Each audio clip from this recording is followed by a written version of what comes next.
আকৌ সুধিলে লগ ধৰাৰ কথা। এইবাৰো তেনেকুৱাই উত্তৰ। কেতিয়া ক'ত দিনত নে ৰাতি, কি আচৰিত। তাই কিয় বা এনেকৈ কথা পাতিছে সি বুজিবই পৰা নাই। বেছি একো নভবাকৈয়ে সি অহা দেওবাৰে তাৰ অফিচৰ ওচৰৰ ৰেষ্টুৰেণ্টখনলৈ আহিব বুলি কৈ অফিচৰ ঠিকনাটো দিলে। গীতিকাই বাৰু ঠিক আছে বুলি অফলাইন হৈ গ'ল। মেছেজ কৰাত ইমানেই গভীৰভাৱে সোমাই পৰিছিল যে সি তাৰ নিজৰ ৰুমলৈ যোৱা ৰাস্তাটো কেতিয়াবাই পাৰ হৈ বহু দূৰলৈ আগুৱাই গৈছে। আকৌ ঘূৰি ৰুমলৈ বুলি খোজ ল'লে। তাইৰ কথা যদিও অলপ আচৰিত যেন লাগিছিল, তথাপিও বহুত ভালো লাগিছিল। মনে মনে ভাবিলে যে ছোৱালীজনী প্ৰেমত পৰা নাইতো। ক'ব নোৱাৰাকৈ মুখত এটি মিচিকিয়া হাঁহি ফুটি উঠিছিল যে প্ৰণৱৰ মাকে। কিহে দিগন্ত মিচিক মাছাক হাঁহি মাৰি ক'ৰ পৰা আহিছা বুলি সোধাতহে গম পালে প্ৰণৱ তাৰ অফিচৰে বন্ধু। নাই খুৰী, এনেই মানে কিবা সৰুকালৰ কথা এটা মনত পৰাত হাঁহি উঠিল বুলি কৈ আগবাঢ়িল। ঘৰত গৈ মানে ভাত বনোৱাৰ দিহা কৰিলে। মনে মনে বৰ ফূৰ্তি। খাই লৈ আকৌ বিচনাত পৰি ফেচবুক কৰাত লাগিল। আশা মতেই হ'ল। গীতিকায়ো অনলাইন আছিল। আকৌ মেছেজ পঠিয়ালে। দুয়োৰে মাজত কথা পতা বাঢ়িব ধৰিলে। ফেচবুকত কথা পাতি মোবাইল নাম্বাৰ লৈ আজিকালি ফোন কৰালৈ আগবাঢ়িল। উফ, কি যে শুৱলা মাত তাইৰ। কোন দিনা যে আহিব এই দেওবাৰ। তাইক লগ নোপোৱা যেন লাগি আছে তাৰ। অফিচৰ কামতো মন নালাগে তাৰ আজিকালি। বিশেষকৈ শনিবাৰৰ নিশাটি নোযোৱা যেনেই লাগিল। কালি কেতিয়া আহিবা বুলি গীতিকাই সুধিলে। মনটো আনন্দত জঁপিয়াই উঠিল। তাই সুধিছে মানে তাইৰো মন আছে তাক লগ কৰিব বুলি ভাবি। 10 মান বজাত দিগন্তই ক'লে। গীতিকাই সন্মতি জনালে। প্ৰেমত পৰিছিল তাইৰ। এবাৰ ভাবিলে কৈয়ে দিব নেকি আজি। নাই, পিছত গম ক'ব বুলিয়ে ভাবিলে। যিহেতু তাইৰ কোনো প্ৰেমিক নাই বুলিয়েই তাই কৈছে। কিন্তু আজি যে বাৰে বাৰে তাইক তাৰ মনৰ সকলো কথা কৈ দিব এনে লাগি আছে। তাৰ দ্বাৰাই আৰু নহ'ল। গীতিকা, মই তোমাক ভাল পাওঁ। মই তোমাৰ প্ৰেমত পৰিছোঁ। সঁচাই বহুত ভাল হৈ গ'লো এই দুদিনমানৰ ভিতৰতে বুলি মেছেজ এটা দিলে। কোনো উত্তৰ নাহিল। শুভৰাত্ৰি বুলি ক'লে মাথোন। দিগন্তই আৰু এবাৰ সোধাত কালি লগ পালে সকলো ক'ব বুলি ক'লে। এটি নতুন দিনৰ অপেক্ষাত সি শুই পৰিল। সময়ত গৈ অলপ ৰ'ব লগা হ'ল দিগন্তৰ। তাই অলপকৈ আহি পালে। ৰেষ্টুৰেণ্টত প্ৰায় সকলোৱে সিহঁতক চাই আছিল। দিগন্তই এইবোৰলৈ বেছি গুৰুত্ব নিদিয়ে। ক'ল্ড কফি খাব বাবে বুলি ৰেষ্টুৰেণ্টৰ ল'ৰা এজনক কৈ আনিব ক'লে আৰু সিহঁতে কথা পতাত লাগিল। কথাৰ মাজতেই দিগন্তই ভালপোৱাৰ কথাটো সুধিলে। তাইও মনে মনে ভাল পোৱা হৈছিল যদিও তাইৰ কিছুমান কথাৰ বাবে ভয় লাগিছিল। কিন্তু দিগন্তক সকলো কৈ গ'ল। তাই দেহ ব্যৱসায় কৰা এজনী বেশ্যা। সৰুতে মাক বাপেক হেৰুৱাত অলপ পঢ়িছিল যদিও কোনো চাকৰি বা অন্য কিবা কাম পোৱাত সি যথেষ্ট নহয়। টকাৰ বৰ দৰকাৰ হৈছিল এসময়ত।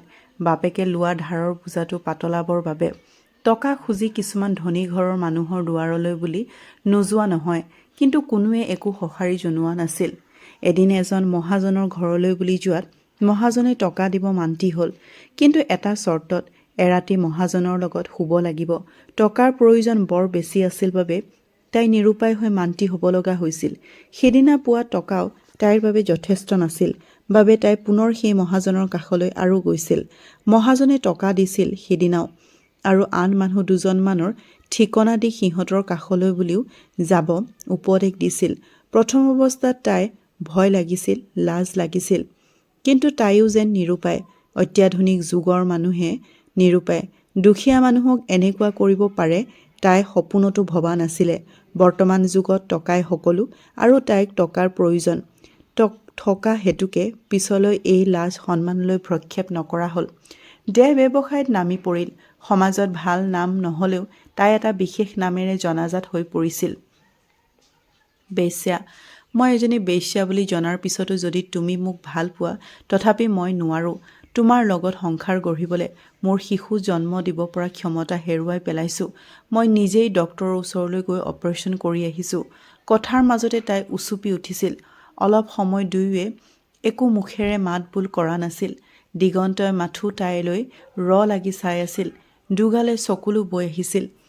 এনেতে ৰেষ্টুৰেণ্টৰ ল'ৰাজনে আহি ক'ল্ড কফি দি গ'ল। হাতত কফি লৈ দিগন্তই সুধিলে, ইমান কোনে সুধিছিল? ভাল পোৱা নে নোপোৱা সেইটোহে সুধিছিলোঁ। সেইটো কোৱা। ইমান সময় তলমূৰকৈ থকা গীতিকাই আচৰিত হৈ সুধিলে, কি সুধিছা তুমি? সি আকৌ কৈ উঠিল, ভাল পোৱা নে নাই কোৱা। ভাল পালেও মই তোমাৰ লগত সংসাৰ গঢ়িব নোৱাৰোঁ। গীতিকাই যে ভাল পায় তাক সেয়া বুজিব বাকী নাথাকিল তাৰ। তাইৰ চকুলো মুচি দি সি ক'লে, যদি সঁচাই ভাল পোৱা তেন্তে আমাৰ লগত ভগৱান থাকিব সদায়। আৰু কোৱাচোন কিয় নোৱাৰোঁ সংসাৰ গঢ়িব? তোমাৰ পৰা কোনো ল'ৰা ছোৱালী মই আশা কৰিব নোৱাৰোঁ বুলি। তোমাৰ মা দেউতাৰ মৃত্যুৰ পিছত তোমাৰ যি অসুবিধা হৈছিল, তুমি যেনেকৈ নিৰুপায় হৈ এইবোৰৰ মাজলৈ যাব লগা হৈছিল, কিছুমান মানুহে নিজৰ ল'ৰা ছোৱালীক সৰুতে অনাথ আশ্ৰমত এৰি যায়। তাৰ পৰাই আমি এজনী ছোৱালী আৰু এজন ল'ৰা তুলি ল'ম। মাক বাপেকৰ মৰম দিম। আমাৰ মৰম ভাল পোৱা আমি শেষ হ'ব নিদিওঁ। তাৰ মৰম ভাল পোৱাৰ আগত যেন তাইৰ সেইবোৰ কথা অতি তুচ্ছ গীতিকাই বুজিব বাকী নাথাকিল। কিন্তু মনত এটা ভয় এতিয়াও বাহ লৈ আছে। যদি তাৰ ঘৰত কেনেবাকৈ গম পায় তেতিয়া কি হ'ব?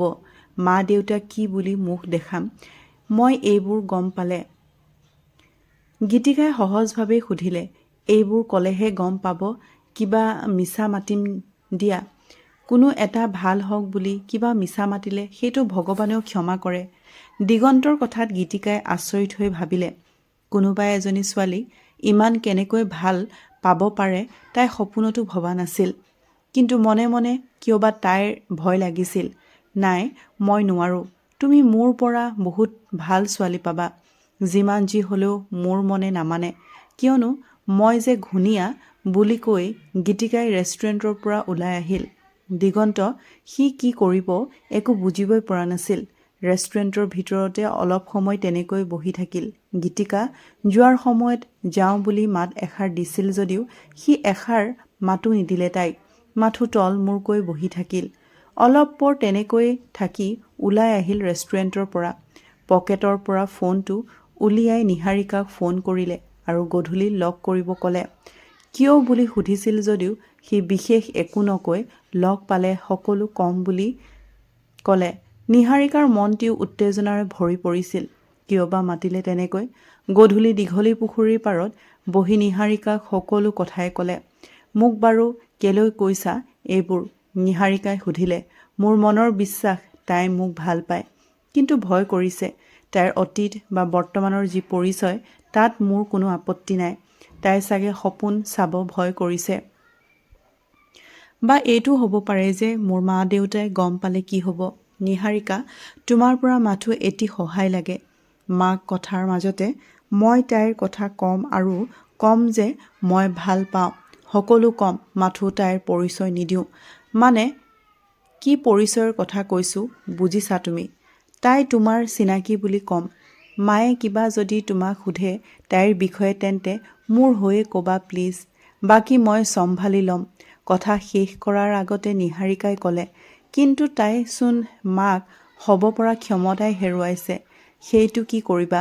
দিগন্তই তাইৰ মুখলৈ চালে আৰু ক'লে, এডপ্ট কৰি ল'ম মেডিকেল নাইবা অনাথ আশ্ৰমৰ পৰা। তাই মাক হ'ব ওলাইছে বুলি লাগিলে এবছৰ ঘৰলৈয়ে নাযাওঁ। চিধা নাতিয়েকৰ মুখ দেখুৱাম। মোক সহায় কৰিবা নিহাৰিকা। সহায় কৰিবা বুলি সোধাত যেন তাৰ চকু চলচলীয়া হৈ পৰিছিল। নিহাৰিকাই একো বেছি নাভাবি ঠিক আছে বুলি ক'লে। মনে মনে ভাল পাইছিল যদিও দিগন্তই যে তাইক তেনে একো নাভাবিছিল সেইটো তাই ভালদৰেই জানিছিল। কিন্তু গীতিকাৰ কথা যদি মাকে সোধে কি হ'ব তাই? মাকে চোন জানে যে তাই দিগন্তক ভাল পায়। নিহাৰিকাৰ বাপেকৰ মৃত্যুৰ আগমুহূৰ্তত বাপেকেই নিহাৰিকাক চাব বুলি দিগন্তৰ মাকৰ হাতত নিহাৰিকাৰ হাত দি গৈছিল। কিন্তু এই কথা আজিও গমকে নাপায় দিগন্তই। ঐ কি ভাবিছা ইমানকৈ বুলি দিগন্তই প্ৰশ্ন কৰাত নিহাৰিকাৰ ধ্যান ঘূৰিল। বাৰু ঠিক আছে, খুৰীদেউক তুমি ক'বা বুজাই। যদি ফোন কৰে মোক হ'লে মই ক'ম দিয়া তাই মোৰ চিনাকি বুলি। অলপ ৰৈ নিহাৰিকাই আকৌ ক'লে, হ'লে মই এতিয়া যাওঁ দিয়া। কিন্তু যোৱাৰ আগত এটা কথা কৈ যাওঁ। তোমাৰ মনটো বৰ ডাঙৰ বুলি ভাবিছিলোঁ। কিন্তু মোৰ এটা ভুল হ'ল। ভবাতকৈও বহু গুণে ডাঙৰ মনৰ গৰাকী তুমি। জানা, ময়ো তোমাক ভাল পাইছিলোঁ। এতিয়াও পাওঁ। কিন্তু প্ৰকাশ নকৰিলোঁ কেতিয়াও। তুলনা কৰিব নোখোজোঁ, কিন্তু তোমাৰ ভালপোৱাৰ আগত যেন ই বহু গুণেই তুচ্ছ। বুজাব খুজিছিলোঁ মোৰ ভালপোৱা, কিন্তু তুমি নুবুজিলা। খং উঠিছিল জানা, কিন্তু আজি তোমাৰ ভালপোৱা দেখি সকলো নাইকিয়া হৈ গৈছে। তোমাৰ ভালপোৱাৰ আগত, তোমাৰ সুবিশাল মনটিৰ আগত। নাই, মই আৰু বুজাব নোৱাৰোঁ। মোৰ ভাষা নাই বুজাবলৈ। তোমাৰ ভালপোৱাক লৈ মই গৰ্বিত। বাৰু আহোঁ দিয়া। বহাৰ পৰা যাবলৈ বুলি ওলোৱাত দিগন্তই নীহাৰিকাৰ হাতখন ধৰি মাথো এঠাই কথাই ক'লে, ধন্যবাদ। কিয়? কিয় নোৱাৰা কোৱাচোন? যদি ভাল নোপোৱাকৈয়ে দিয়া, মই জোৰ নকৰোঁ, কিন্তু মোৰ মনে কিয়বা এইটো কয় যে তুমিও মোক ভাল পোৱা। দিগন্তই ফোনত গীতিকাক বুজাই আছিল। মই ভাল পাওঁ তোমাক, কিন্তু মোৰ ভয় লাগে তোমাৰ ভৱিষ্যতৰ সন্মানৰ কথা ভাবি। মোক আপোন কৰি ল'লে যে তোমাৰ সন্মান সমাজত কমি যাব। গীতিকা। ফোনৰ আনটো মূৰত উচুপি উঠিছিল। ভাল পাওঁ বুলি কোৱাত দিগন্তৰ বৰ ভাল লাগিছিল মনটো। আনন্দত নাচি উঠিছিল মনটো। জানো, তুমি এইবোৰলৈ ভাবিয়ে ভয় কৰিছা যে। তোমাৰ ঠাইত মই থকা হ'লে চাগে ময়ো কৰিলোঁহেঁতেন। বাৰু ঘৰলৈ গ'লে মা দেউতাই মোৰ বিয়াৰ কথা কৈ থাকে। এইবাৰ মই নিজেই তোমাৰ কথা ক'ম। অহাৰ সময়ত মাৰ লগত আনিম তোমাক দেখাবলৈ। চিন্তা নকৰিবা, মই সকলো বন্দবস্ত কৰি থৈছোঁ। নীহাৰিকাই আমাক সহায় কৰিব দিয়া। মই তাইক সকলো কথাই কৈছোঁ। মাক তাইৰ খুৰী বুলি মাতে। তাইৰ সহায়ত সকলো সম্ভৱ হৈ যাব। গীতিকাই একো মুখেৰে মাতিব পৰা নাছিল, মাথো শুনি আছিল। দিগন্তই আৰু ক'লে, আৰু কাইলৈ মই ঘৰলৈ যাম। যোৱাৰ আগতে এবাৰ লগ কৰিম তোমাক। নীহাৰিকা যাব মোৰ লগত আমাৰ ঘৰত। তাইও তোমাক চাব খোজে। লগ কৰিব বুলি কৈ আৰু অলপ কথা পাতিলে দুয়োৱে। তাৰ পিছত দিগন্ত শুই পৰিল। ৰাতিপুৱা সোনকালে উঠিব লাগিব। ৰাতিপুৱা সোনকালে উঠি ৰুমৰ সকলো কাম শেষ কৰি যাবলৈ ওলাল। বাছ ষ্টাণ্ডত নীহাৰিকা ৰৈ থাকিব বুলি কৈছিল। লৰালৰিকৈ বাছ ষ্টাণ্ডলৈ বুলি গ'ল। গৈ দেখে যে নীহাৰিকা ৰৈ আছে। দুয়ো তাৰ পৰা গীতিকাক লগ কৰিবলৈ গ'ল। গীতিকাক দেখি তাই অলপ আচৰিত হৈছিল। দেখাত ইমান মৰম লগা ছোৱালী, বাধ্যত পৰিহে যেন এনে পথ লৈছিল তাই। বুজি পালে, কোনোৱে চাগে বিশ্বাসেই নকৰিব দেখি। অলপ সময় তিনিওজনে কথা পাতি নীহাৰিকা আৰু দিগন্তই পুনৰ বাছ ষ্টাণ্ডলৈ আহি বাছত উঠি ঘৰলৈ বুলি গ'ল। ঘৰ গৈ পোৱাৰ পাছত অলপ জিৰাই লৈ নীহাৰিকা আৰু দিগন্তই গীতিকাৰ সকলো কথাই ক'লে। কিন্তু এটা মিছা কথাও তাৰ মাজত সোমাই আছিল। কোনো সম্পৰ্ক যে মিছাৰ মাজত ৰখা ভাল নহয় বুজিছিল দিগন্তই, কিন্তু তাৰ আন কোনো উপায়ো নাছিল।